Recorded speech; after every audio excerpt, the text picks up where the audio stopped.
The phrase dark matter used to just be a catch-all term for anything astronomers couldn't see but they knew had to be there, like a nebula that didn't emit light. But these days, it's something more specific. It's the 84% of matter in the universe that we don't understand. And all our best ideas to explain it have run straight into walls. Astronomers discovered dark matter back in the 1970s based on the way galaxies moved and rotated. They went way too fast for the gravity from the stars and gas astronomers saw to be the only thing keeping those galaxies from flying apart. It seemed like there must be extra invisible matter that we can't see or detect directly because it didn't produce or absorb or reflect light. All we see is its gravitational pull. For a while, some people doubted the observations, and others started thinking maybe we were wrong about how gravity works. But at this point, most cosmologists agree that we just have to accept that there's invisible matter out there making up the majority of the universe. Because the evidence keeps piling up. Everything, from the evolution of the entire universe to the leftover signals from the Big Bang, seems to scream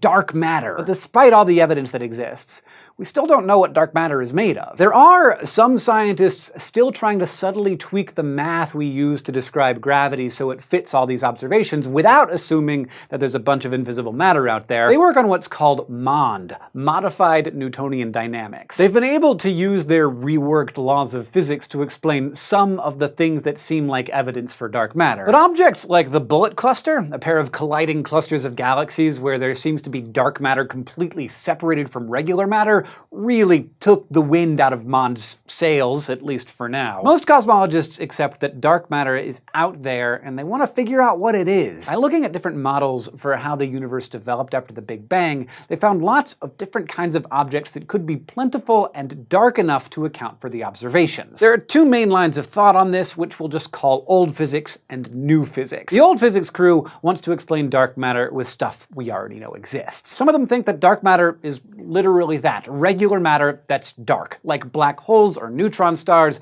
or failed stars known as brown dwarfs. All of these are called machos, with an M, not the delicious snack. It stands for massive compact halo objects. Machos produce little, if any, light of their own, so it would make sense if all we could see was their gravity. Thing is, when researchers have looked more carefully with sensitive telescopes, they haven't seen anywhere near enough machos to explain all of the dark matter out there. Other people in the old physics camp used to think dark matter was made of neutrinos, ghostly subatomic particles that come out of processes like the nuclear reactions that happen in stars. Neutrinos don't produce light and they barely interact with other matter at all, which made them a great candidate for dark matter. They also have almost no mass, but even though each individual neutrino is incredibly light, the mass would add up, as there are a lot of them. If there are enough neutrinos out there, they could explain all that extra gravity, but there's a problem.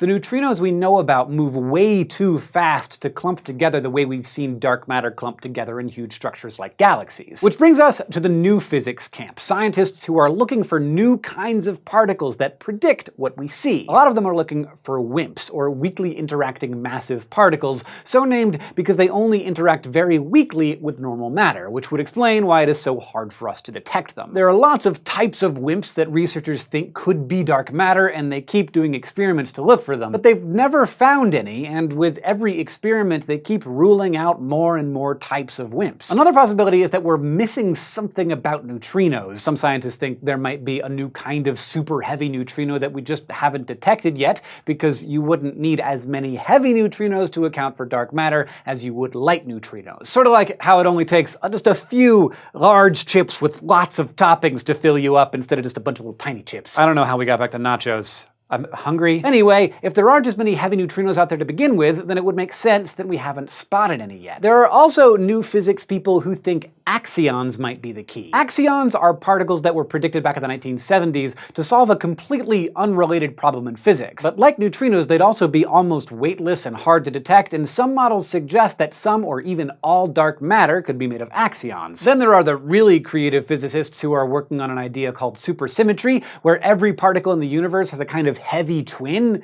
and one of those twins would be dark matter. There are even some researchers who think we're seeing the effects of parallel universes messing with ours. But again, there is no direct evidence for any of these new ideas. No one has seen a super heavy neutrino, no one has seen an axion, no one's seen a supersymmetric twin, and no one has seen a parallel universe. Experiments have ruled out the simplest models of heavy neutrinos in supersymmetry, and they've ruled out axions as an explanation for at least the majority of dark matter out there. So for now, we're stuck. Scientists around the world are working as hard as they can to understand dark matter better, from the ones staying up all night at the telescope to the ones staying up all night at the blackboard. But as it stands, right now the vast majority of the matter in the universe remains a complete mystery. This episode was inspired by and brought to you by We Have No Idea, a new book by Jorge Cham and Daniel Whiteson. Mixing cartoons and humor with serious science, We Have No Idea explores the mysteries of dark matter and lots of other open questions about the universe, like